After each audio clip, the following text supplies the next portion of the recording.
Now the latest from ITV News Meridian with Sangeeta Barbara and Fred Dinage.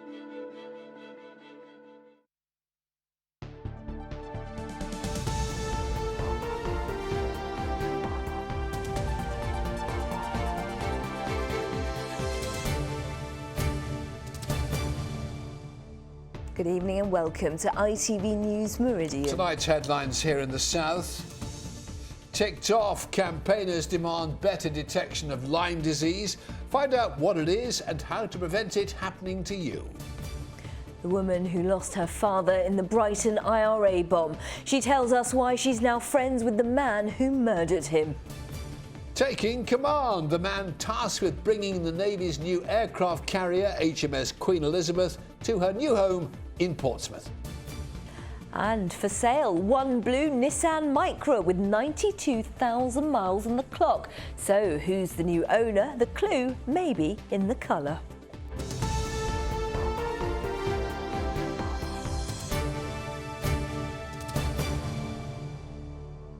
Good evening.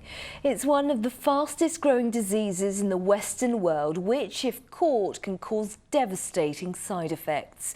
Yet Lyme disease is still a condition that baffles doctors. Well, some believe the disease, which is caused by being bitten by an infected tick, is not dealt with properly in this country.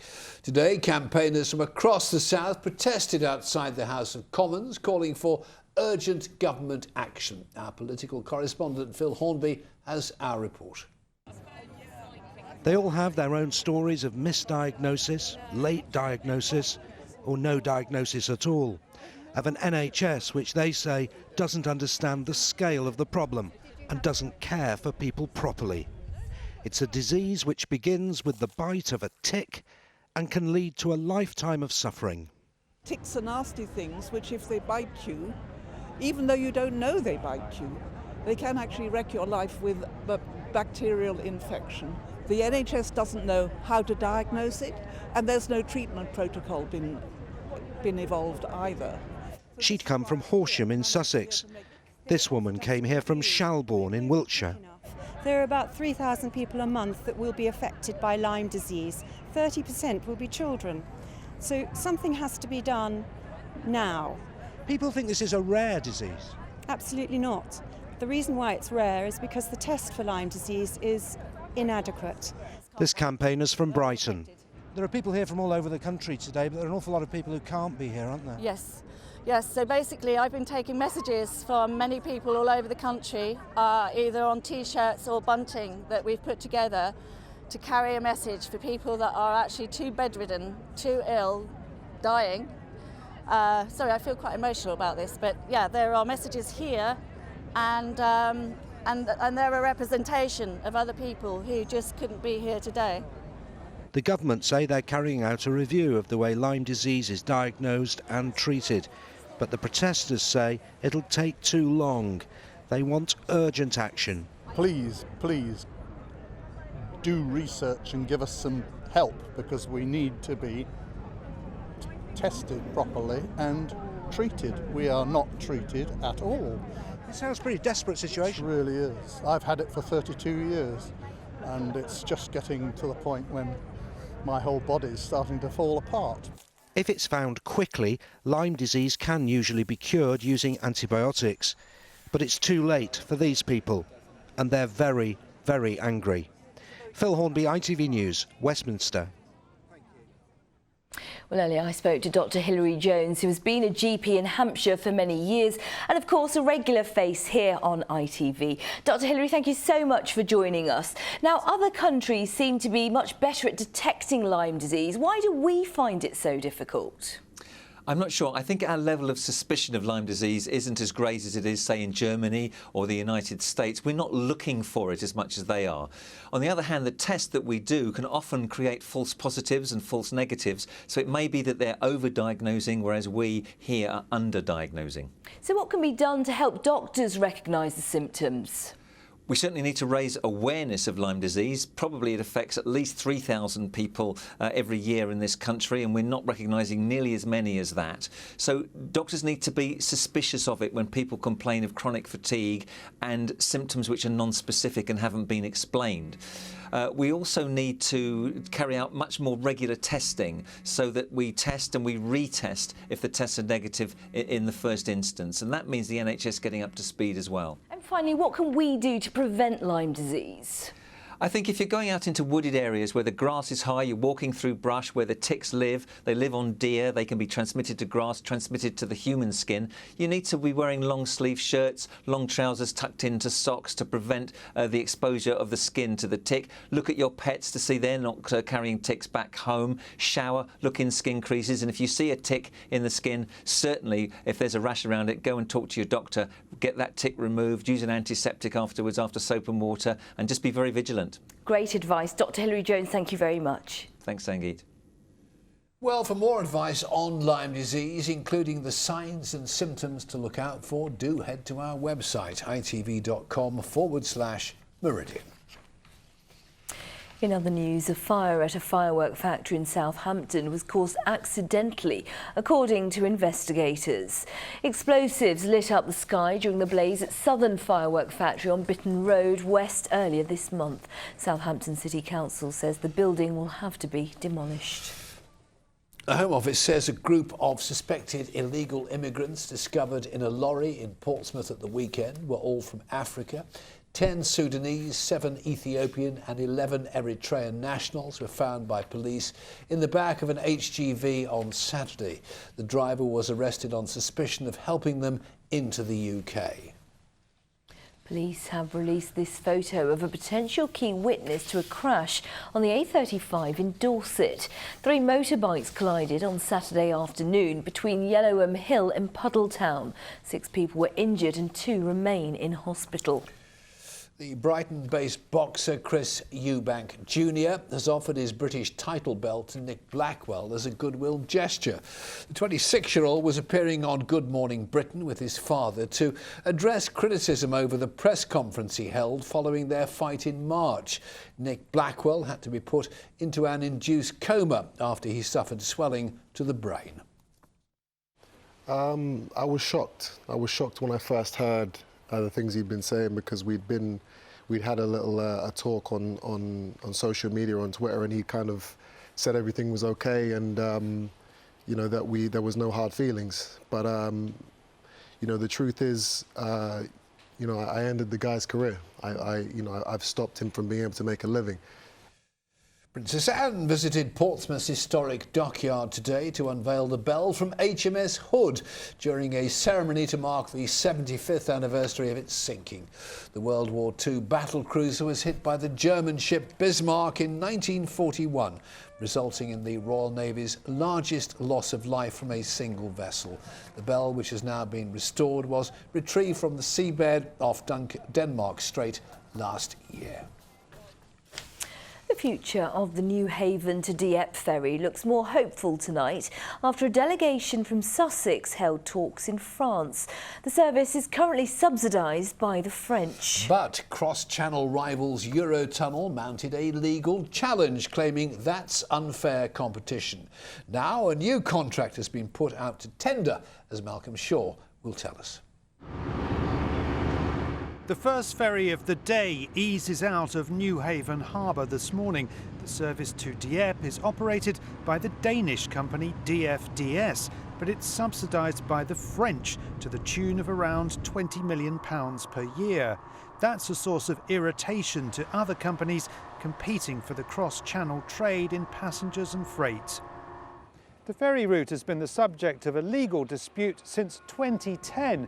Eurotunnel argue that allowing the service to operate with the help of public money is unfair competition and against the principles of free trade. As a result, the contract for New Haven Dieppe has now been put back out to tender, causing uncertainty about the future of the service and who might bid for it. Yesterday, a delegation from Sussex crossed the water to speak to their French counterparts and were relieved by what they were told.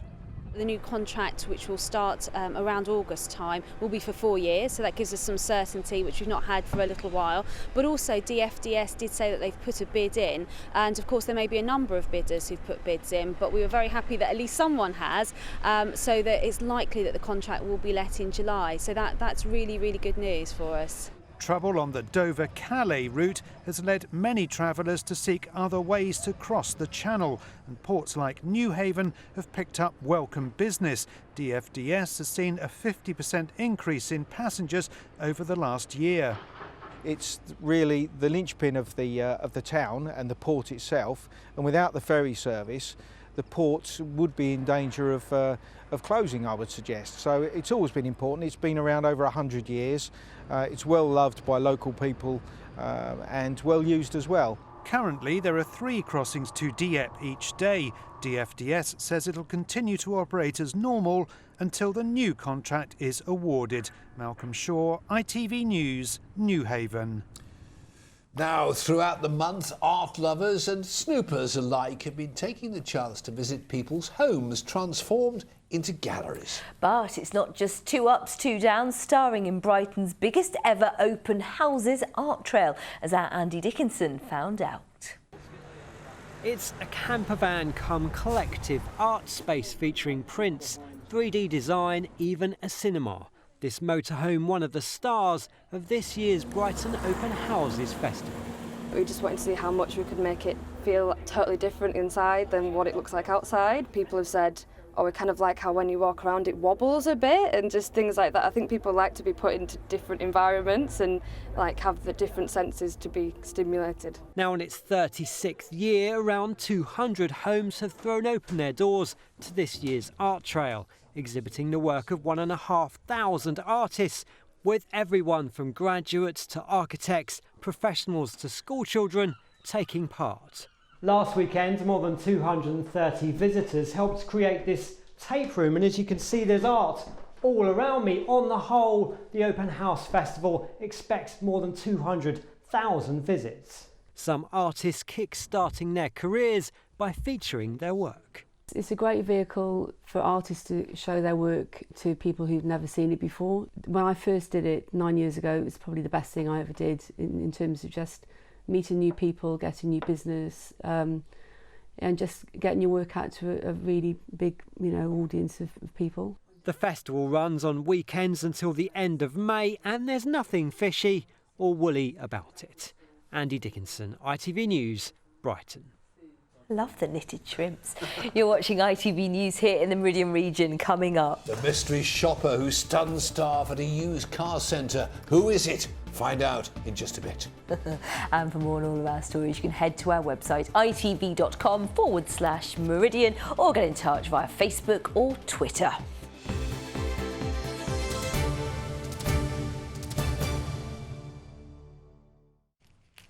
A woman whose father was killed in the IRA bombing of the Grand Hotel in Brighton in October 1984 has joined forces with Wiltshire and Swindon's newly elected Police and Crime Commissioner to help the victims of crime.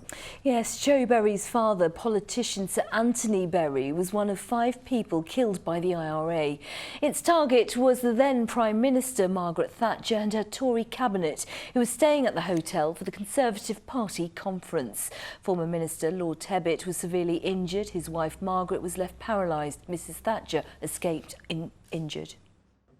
Life must go on as usual. And your conference will go on. The conference will go on. Thank you.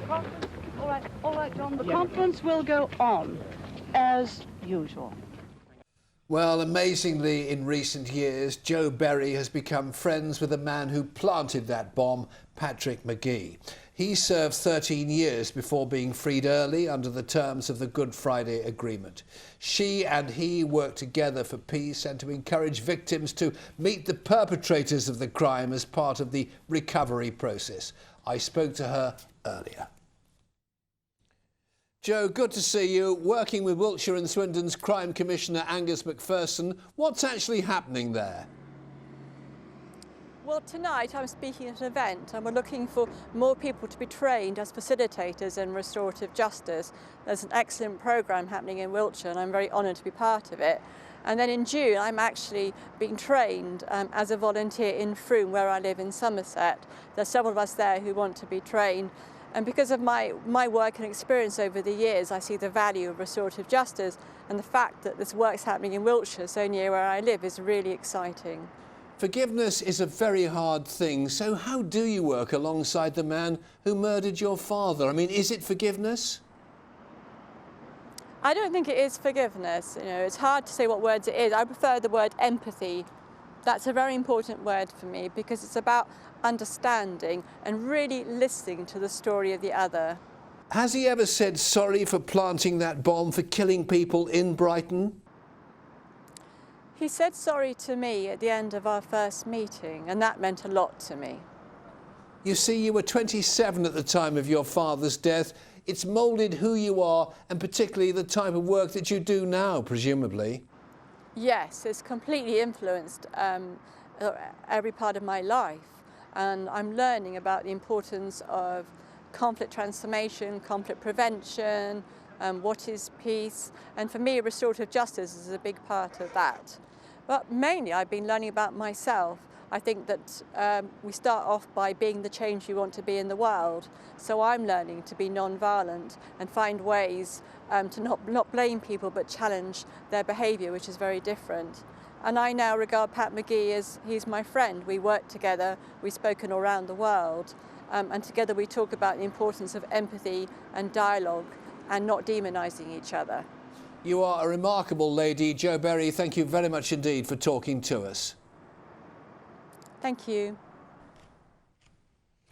Southern Trains and Gatwick Express have been in the High Court today seeking an injunction to stop drivers going on strike again in the ongoing row over closing train doors. The company says there were irregularities in the balloting process, which meant a vote in favour of action. Drivers are angry at having to close doors rather than guards. A ruling is expected later in the week. The first of £1.6 billion worth of new trains for Sussex, Kent and Surrey was launched today. Thameslink says they'll be doubled in length to ease overcrowding. The trains, which can drive themselves on some parts of the route, have climate control and information screens which tell passengers how busy each carriage is. There are 1,140 of the new carriages that will be introduced on the Brighton line in the coming weeks. Trains are also fantastic in terms of the facilities that they have on board. They've got one of the most state-of-the-art information systems of any train in the UK, so we're able to know how many people are on board and advise customers on where the busiest parts of the train are. And they've also got the ability for us to do things like beam tube information to them. So these are bang up to date, very modern, very good trains for passengers.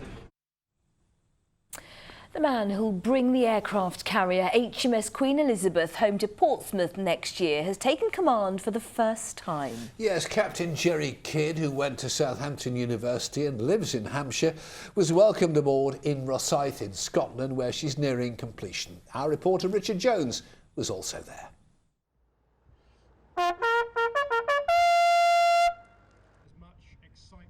The new captain and almost all of his ship's company gathered together for the first time. This was day one for Jerry Kidd. He's the new boy. Many of his more than 500 sailors have been here for months.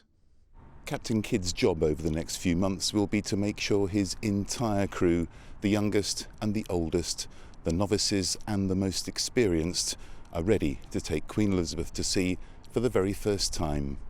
The important thing now is we're moving from a period of ship build and now we're going to look forward to taking it to sea. And the important thing here is to get this ship as operational as fast as we can over the coming years. So my priority now, build the ship's company up. Let's learn how to use this amazing ship, find out its strengths and also the areas we need to work upon, get it to sea, get it through trials and get it down to Portsmouth and join the fleet. As one captain arrives, another leaves. Simon Pettit has been in charge during the construction phase and now he's heading back to Portsmouth. I suppose there's a tinge of jealousy there. So bittersweet, really. It's been a wonderful journey for the last 3.5 years. I've thoroughly enjoyed seeing the ship's company grow from 9 to around 580 now, really getting stuck into the ship. So I'm quite proud of that. It's quite a humbling day. Jerry Kidd is a hugely experienced sailor, having commanded the Queen Elizabeth's predecessors Ark Royal and Illustrious. So some of his sailors already know him. I know him well. I know his command well. He encourages the ship's company. Foremost, obviously, he leads the ship, but he leads the ship's company as well. So for me to have him as a previous captain and to have him as a new captain on the Queen Elizabeth is quite a privilege for me. This is the largest warship, most powerful warship the Royal Navy's ever had in its 1,000-year history. And here we are, and we have two of them. Of course, Queen Elizabeth and the Prince of Wales, and they're going to lead the fleet now for the next 5 decades. So to be here as part of the initial ship's company here in 2016, I think is a very special thing today. Jerry Kidd might be the first captain of the Queen Elizabeth, but he'll be far from the last. The carrier is due to be in service for 50 years, so her last captain almost certainly hasn't yet been born. Richard Jones, ITV News, Rosyth. Let's continue this transport theme, shall we? Because many of us have been known to be on the lookout for a little runaround. You know, something not too expensive, something reliable. But can you guess the name of this mystery VIP car buyer who was after a blue Nissan Micra with 92,000 miles on the clock? The clue could be in the colour. So who do you think it is? Yes, it was David Cameron, pictured here with car dealer Ian Harris from Witney in Oxfordshire, the Prime Minister's constituency, of course. When the call came through that the Prime Minister was heading his way, he thought his friends were playing a joke. The chap was saying that he's from the Prime Minister's security detail, played along and said, OK, well, I'll hang around till 5:30.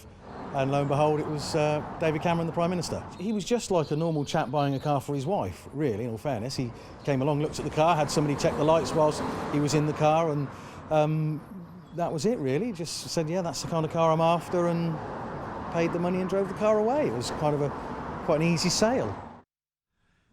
Well, it's allegedly a little runaround for the Prime Minister's wife, Sam Samantha. Cam. You'd have thought he might have done a bit better. You know, for her, I mean, you? £1,500. Well, we'll have to see. If you see her driving around the streets of Whitney, let us know. But the one who's laughing all the way to the bank, of course, is the car dealer. Of course. Well Every done. cloud has a silver Well lining. done, Ian. Talking of clouds, what about Here he that is. for a living? If only I had clouds that look like other things, then it would have been seamless. But no, I haven't. But I do have things that look like other things. Good. And of course, the trees are just getting exciting just at the minute. The leaves are shooting out all over the place. So trees are looking like odd things. So here's the first one from Carol King. Probably not that one. The palm tree in her garden, which you think looks pretty annoyed. I think it looks like Cousin It from the Addams Family. Looks like he's dancing. Here's another one that looks equally as expressive. This is from Marilyn Baker from Southsea. She cycled through Denny Wood in the New Forest. Yeah. And Alex, age 10, I like this one, in East Preston. Found this one. Someone very tall with their hand on the hip, look.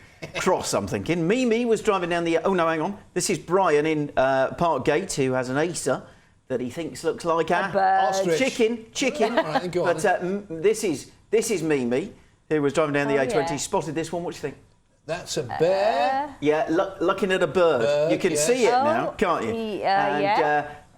Robert in Bicester, his wife thinks that looks like a sheep on a twig. I'm thinking it looks like an angry face to me. And finally, Carol Evans in Brackley reckons her fuchsia looks like a ballerina. There's possibly a pirouette. The arms are doing the right thing, aren't they? So, Lovely pictures. Always. Lovely weather to follow? Probably. Probably lovely weather. And if you don't believe us, here he is, Simon Perky Parkin.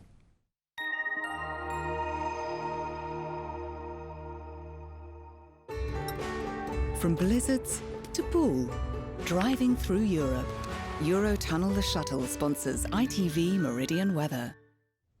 Here's a gorgeous picture that Mike took last night of the lovely night sky, and tonight will be equally as impressive because there's plenty of sunshine to end the day and lots of clear skies to start the night. Temperatures not doing too badly at this point, but they will drop away after dark, although through the night we're going to see the clouds start to thicken up from the north and east, and that'll spread everywhere. So tomorrow morning is looking a little bit dull and a little bit grey. So back to tonight, and temperatures down to around 6 or 7 degrees, particularly the further west you are, and it's the far west where you might might, if you're very lucky, wake up to a glimpse of brightness first thing, but fairly quickly that cloud is going to fill in, and for most of us it is just going to be a grey and dull day. It should stay dry, but because of the cloud cover, the temperatures won't climb very high. We're looking at a peak tomorrow of around 12, 13 degrees, maybe 14 or 15 if you're lucky enough to see a bit of sunshine. And it's probably towards the west and the south coast where we might just see that cloud being nibbled away. As for your high tide times, you can see Poole Harbour 12 o'clock midday and then around 11:30 in the evening. And then Thursday, another dry and fine day. Yep, a fair amount of cloud around, but also some sunny spells and temperatures at least going in the right direction. Eurotunnel the Shuttle sponsors ITV Meridian weather. Keeping a close eye on summer. The Pollen Count, sponsored by Allergy Eye Drops. Well, if tree pollen was the cause of your hay fever, good news, the season is now over. But the bad news is the grass pollen season is getting going and tomorrow levels will be moderate. That's pretty much how they're going to stay right through the next few days. Next month here on ITV, we will be broadcasting 2 special live programmes on the EU referendum. If you want to be in the audience or have a question you want answered, then here's Julie Etchingham with details of how to get involved. The EU referendum on June the 23rd will shape Britain's future. To mark this historic event, ITV will broadcast 2 special live programmes. The first, Cameron and Farage Live, the EU referendum, will be on Tuesday, June the 7th. Then the ITV referendum debate will air just 2 days later on Thursday the 9th of June, featuring politicians from both sides of the argument to remain or to leave the EU. We want to hear from you on the questions you'd most like politicians to answer on the EU referendum. Simply submit your questions in one of the following ways before Friday, June the 3rd, and you could be part of a live studio audience on one of these programmes to put to the politicians the issues that matter to you the most. Simply send us your questions to itv.com/referendum programmes, or you can email us on debate@itv.com. Get in touch. In just a moment, we have the ITV Evening News with Mary Nightingale and Mark Austin. Nia Mason's got our news. Join her if you can. But for now, from the team here at ITV Meridian, that's me and Sangeeta and the world's greatest Met man. Thank you very much indeed for watching. Thank you. All of us. Bye-bye.